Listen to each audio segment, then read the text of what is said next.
Hi, this is Sharman Joshi, and you're watching the T Series official YouTube channel. For all the latest updates on my upcoming film 1920 London, log on to youtube.com/T Series.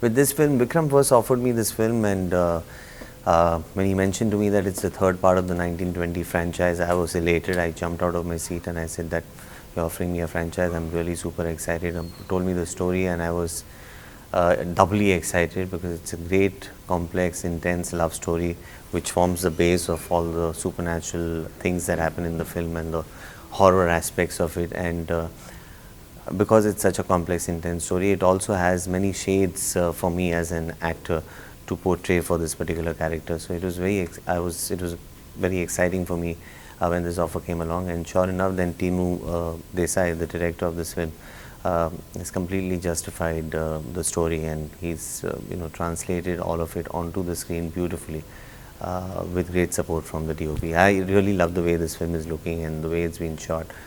So I just can't stop praising about. Yeah, the fact that the film is set in the 1920s, that helps us, and they followed that, and when they created that mood. So whenever we've been very careful, even when we shot in the city, we were very careful to avoid any of the modernisms or the modern presence, maybe including the taxis to anything else, the modern taxis that have come in. And all that has kind of made the film effectively look very different from the other films that may have been shot in the UK, but yet this kind of stands out. That was all the experience that Tinu got as a director. He's worked very hard over many years, gotten experience from many of the leading directors of the industry. I think he got all of that and put his expertise into play, and very smartly sometimes, and sometimes of course with the budgets that were available, he created stuff. So a combination of stuff, and he eventually managed to create that era in budgets which are fairly tight for the film that we have, compared to when it's a periodic film. It becomes difficult to create those eras without good proper budgets. But within those limitations, or in spite of those limitations, Tinu has done a fabulous job of it. 1920, I would always say, is my debut movie because it's the first movie I had signed when I came to Bombay. And when I was offered this movie, I was extremely happy because I was being offered a movie which was a hit franchisee. It was a very well written story, and my character was very strong. I was working with Sharman. I've been his fan always.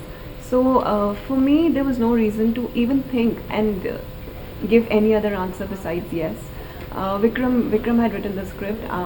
He's been there, done everything, a successful producer and a director.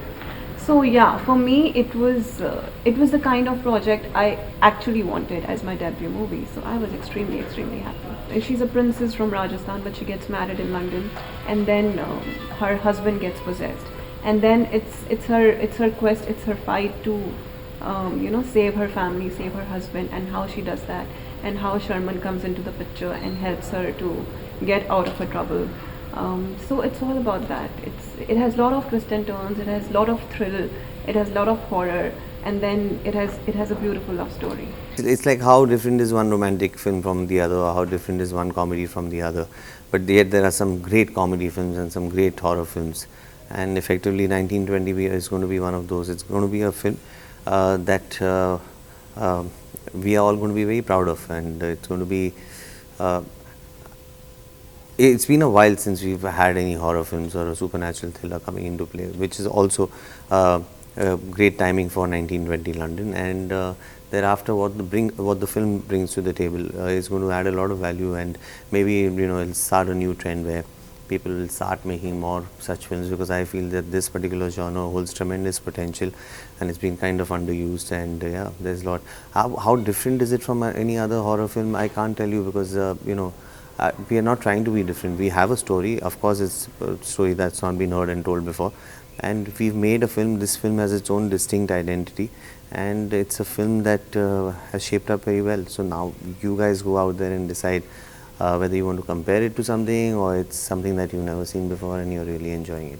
It's actually to your advantage, you know, because those earlier films have already created a loyal audience and a fan base for the forthcoming installments, and it just makes your job that much easier. Of course, you have to make a good film and it has to hold its own, but that fight is there with any other film. But a franchisee has the advantage of already having had some sort of a goodwill before or a loyal audience before, and that kind of helps. Yeah. आदत है तेरी या तेरा नशा है, कैसे बताऊं तुझको रहबरा वे अज रोलन दे वे जी भर के मेरी सांसों से दगा करके तू गया मुझको फना करके वे जानिया. It is my favorite track from the entire album. In fact, the entire album is very good. But when we were shooting the song also, I remember every time I would listen to the song, I would just go back in certain era, and I would always say कि यार ये गाना तो super hit है. Like it just takes you somewhere back, somewhere some place with lot of love and lot of romance, and at the same time lot of pain. I think Rootha Kyun, the song is still to come out. I think that is one of my favorites, and Roll In Day after that, and Afreen Gumnaam in that order. But yeah, Roll In Day actually is also is very complementary to the narrative. It's building up towards the story, and that makes it. And I think it's been appreciated, and it'll be further appreciated with the film. It's going to make a lot of difference there. Yeah. And it comes towards the climax where I think people would connect to it very well. और सच्ची में शायद थोड़े लोग रो लेंगे.